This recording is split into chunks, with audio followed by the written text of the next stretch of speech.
And so all that says is you're on the right track, and there are some either emotional band-aids that you're putting in place that are prolonging the wound and not allowing you to actually feel and go through and integrate that wound.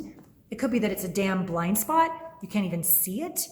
I can't see mine either. Don't worry, that's what a blind spot is. So don't feel bad about that, but it could be a blind spot. It could be something deep and traumatic where your subconscious is running the show, even though your cognitive mind knows better and you're doing your 10 affirmations and you're doing all the right things, but you're not happy.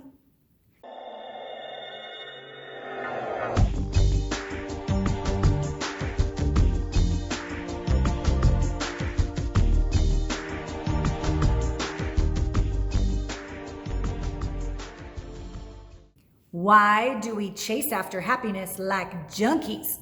Alana Pratt here, intimacy expert and host of the podcast, Intimate Conversations. I like your question because it almost gives the answer right in the question, junkies, right? So what are we addicted to? So we're looking for something outside in to make the pain go away. We're looking for something outside in to fill the void. We're looking for something outside in to fill that hunger for happiness because we're not finding it on the inside and we're looking on the outside. I know this one very well. I was, PhD in people pleasing and anything I could do to, make people happy so I could feed off of them and fill this void inside of me that I had no idea how to fill. I didn't even understand that I had an inside. Now I have 20 years later, intimacy expert, I have 10 Alana Pratt method processes, one of which is called Little You. I realize there's a little you inside and she's scared. Or she's sad, or she's mad, or she's just numb and can't even feel her emotions because she's so scared. Right? There's all sorts of little yous inside of us all. And I've learned through all the different ways I've been trained and all my different mentors how to come home on the inside to awaken a limitless source of happiness. And the word, it's just semantics, but it almost turns from happy, sad roller coaster into like a joy that goes beyond description, beyond circumstances, and even beyond words. And sometimes it's loud and flashy and glittery, and sometimes it's very, very quiet, but it's there. And no one and no thing and no circumstance can take it away. Thank God I found it. And thank God I now know how to awaken it in others. And I'll be honest, I doubted if it really existed. And I thought I just chased everything on the outside.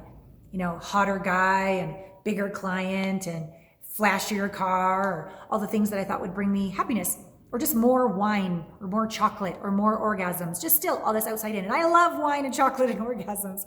And I love my truck, but I don't require it to be happy. It's like the icing, like the gravy.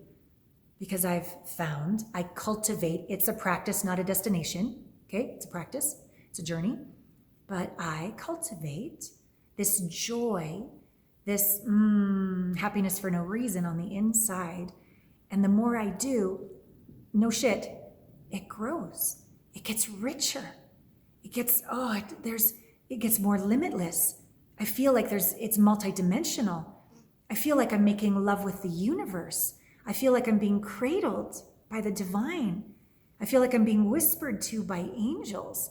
I feel like one little baby thing can make me really, really happy because it's just sparking this limitless well inside of me. It's not the source that I need to get and keep and have in order to be happy. It's an empowered, enlightened way of living. It's awesome. And you can have it too. And I'm sure you've tasted it, but maybe not been able to maintain it. And so all that says is you're on the right track, and there are some either emotional band-aids that you're putting in place that are prolonging the wound and not allowing you to actually feel and go through and integrate that wound. It could be that it's a damn blind spot. You can't even see it. I can't see mine either. Don't worry, that's what a blind spot is. So don't feel bad about that, but it could be a blind spot.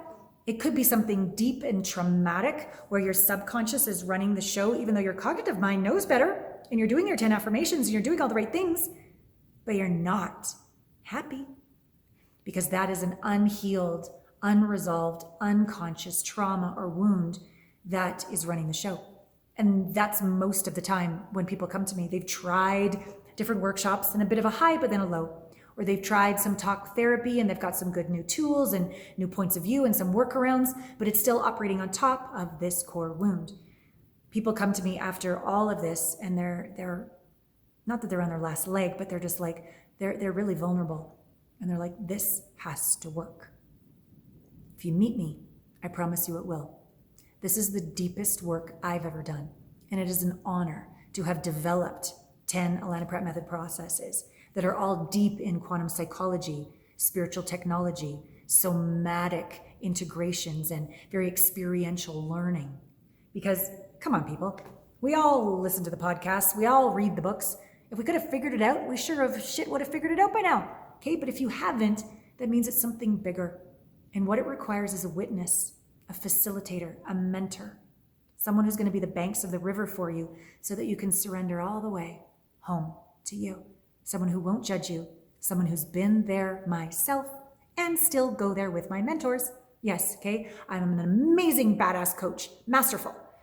And I'm a hot mess from time to time. And I have my coaches too, because we never get there, people. The more we're willing to expand and grow, we're going to bump up against our wounds again. We'll get back to center faster and quicker with more ease and more grace, but we're never going to stop being human. We're never going to be like perfect. So we're always going to wobble. All right. So I get it. And it is the greatest privilege and honor to take people home and to resolve these wounds so that you can not just taste, but live this sense of joy and happiness beyond circumstances as your MO, as your go-to, your modus operandus. Yeah, it's your birthright. And it is a joy to bring you home. So if this resonates and you're like, I want to learn more about this, chica, go to my website, alanapratt.com. You can sign up straight away for an intimacy breakthrough experience with me, alanapratt.com/connect, or take your time. Watch a bunch of interviews where people have interviewed me. Take my intimacy blind spot assessment, totally complimentary. Hell, read some of my books, listen to some of my meditations, listen to my podcast, Intimate Conversations, whatever you need to do. But when you're ready, and you'll know when you're ready, take that step and let's connect and let's resolve this so you can be the emanation of joy itself and no longer addicted to happiness like a junkie. All right, all my love.